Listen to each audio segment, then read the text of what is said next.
Assalamu alaikum dear students. I hope you all are fine. Today I am here again with another video. आज मैं आपके लिए लेके आई हूँ एक्सेल शॉर्टकट कीज।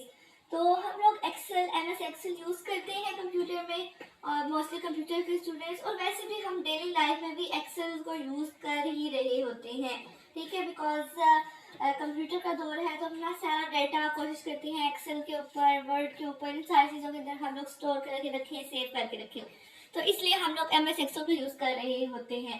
तो अब MS एक्सेल को यूज़ कर रहे होते हैं तो हमें कुछ सिलेक्ट करना है, कॉपी करना है, फाइंड करना है, कुछ चीज़ों को टैलिक में रखना है, कुछ को बोल्ड करना है। तो हम सारा कुछ बहुत ज़्यादा फिर कॉम्प्लिकेटेड, पहले उसको सिलेक्ट करते हैं, फिर जाके मेन्यूज में फाइंड आउट करते हैं, उसके बाद फिर वो टास्क परफॉर्म होता है। लेकिन शॉर्टकट कीज को यूज़ करते हुए हम लोग वो एक्शन परफॉर्म कर सकते हैं बहुत इजीली। तो मैं आपके लिए आज कुछ एक्सेल की शॉर्टकट कीज लेके आई हूँ, ठीक है। तो आपने वीडियो स्टार्ट से लेकर एंड तक पूरी देखनी है ताकि आपको एक्सेल के जो हमारे पास शॉर्टकट कीज है उनके बारे में पूरी इन्फो आ सके।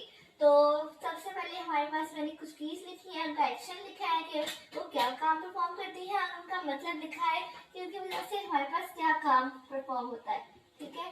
तो फर्स्ट हमारे पास की है, फर्स्ट जो हमारे पास की है उसका Ctrl+A है। Ctrl+A क्या काम करती है कि हमारे सारे टेक्स्ट को सिलेक्ट ऑल, ठीक है। और इसका मतलब क्या है कि ये बस, इसका मतलब तो कुछ नहीं हुआ ना, कि बस सिंपल इसका मतलब ये है कि हमारे सारे टेक्स्ट को सिलेक्ट करती है। उसके बाद हमारे पास बोल्ड के लिए आता है Ctrl+V। बोल्ड का क्या मतलब होता है कि हमारे पास जो टेक्स्ट है वो, जैसे बोल्ड अगर मैं लिखूँ ना कैट, तो अगर मैं इसके ऊपर बोल्ड अप्लाई करूंगी तो मेरे पास जो कैट है ना वो इस तरह से लिखा आ जाएगा, थोड़ा सा डार्क, तो ये मेरे पास बोल्ड हो जाएगा। अब Ctrl+V बोल्ड जो है, इसका मतलब क्या है कि हमारे पास जो हमारे स्टाइल है वो चेंज हो जाता है, फॉन्ट स्टाइल, ये सारा कुछ इसका मीन है। उसके बाद हमारे पास आता है कॉपी के लिए Ctrl+C। इसके थ्रू हम लोग एडिट या कॉपी कर सकते हैं। देन Ctrl+ आता है D।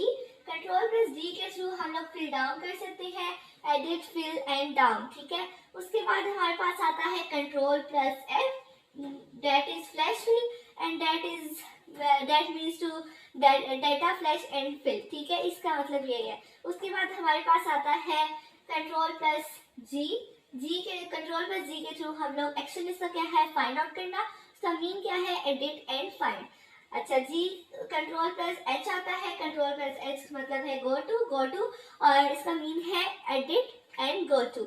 उसके बाद अब Ctrl+I आता है। Ctrl+I के थ्रू हम लोग रिप्लेस कर सकते हैं किसी टेक्स्ट को, इसका मीन है एडिट करना या रिप्लेस करना। उसके बाद Ctrl+L आता है हमारे पास इटैलिक के लिए।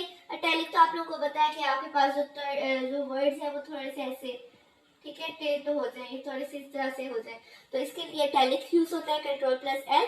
Format cells, font style, italic, ये सारा कुछ इसका मीन है। उसके बाद हमारे पास आता है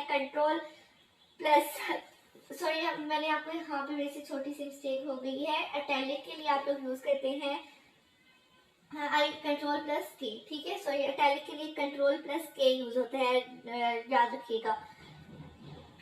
उसके बाद हमारे पास हाइपरलिंक इंसर्ट करने के लिए Ctrl+N यूज होता है, और उसका मीनिंग क्या है, इंसर्ट या हाइपरलिंक।